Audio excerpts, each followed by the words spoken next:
Hello friends, আবার স্বাগত জানাই আপনাদের আমার চ্যানেলে। আজ আমি নিয়ে এসেছি একেবারে নতুন একটি রেসিপি, রেড ভেলভেট পাস্তা। এটা দেখতেও যেমন সুন্দর, খেতেও তেমন মজাদার। আর এর জন্য প্রয়োজন খুব সাধারণ কিছু উপকরণ। তো চলুন দেরি না করে শুরু করি।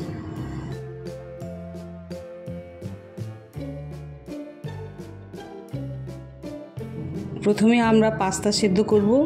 একটা বড় পাত্রে জল নিন, জলে 1 চিমটি লবণ আর 1 চা চামচ তেল দিন।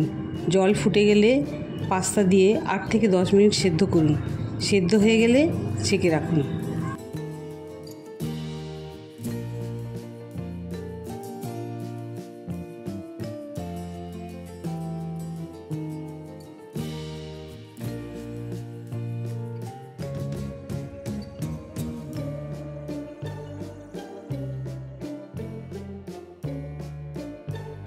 এবার আমি সিদ্ধ করা বিটটাকে পেস্ট করে নেব।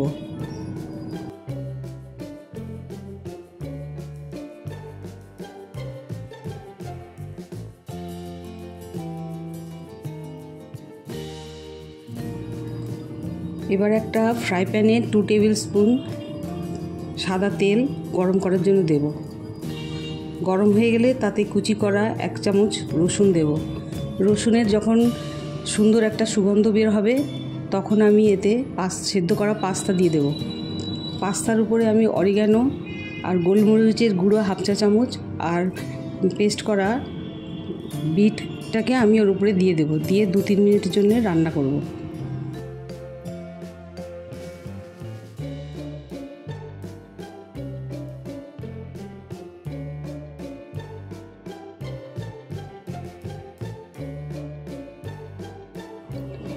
এরপর আমি পাস্তার উপরে 1 কাপ দুধ ঢেলে দেব।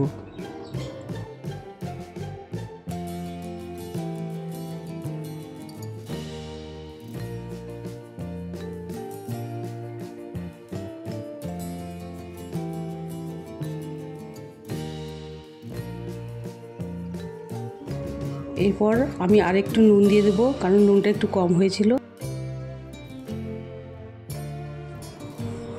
তারপর আমি আরও একটু গোলমরিচের গুঁড়ো আর অরিগানো দিয়ে দেবো।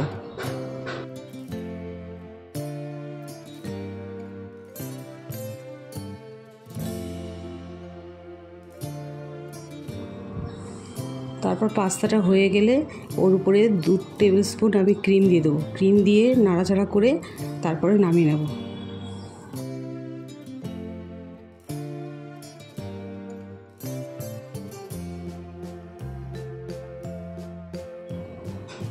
এখন আমাদের রেড ভেলভেট পাস্তা একেবারেই রেডি।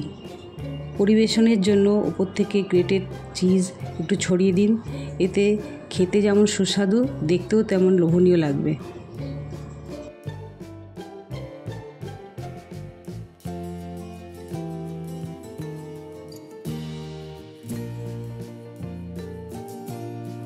বন্ধুরা, তাহলে কেমন লাগলো এই রেসিপি অবশ্যই কমেন্টে জানাবেন। যদি ভালো লাগে তাহলে লাইক করুন, শেয়ার করুন আর আমার চ্যানেল সাবস্ক্রাইব করতে ভুলবেন না। পরের বার দেখা হবে আরও নতুন রেসিপি নিয়ে। হ্যাপি ভ্যালেন্টাইন্স ডে সবাইকে। Thank you.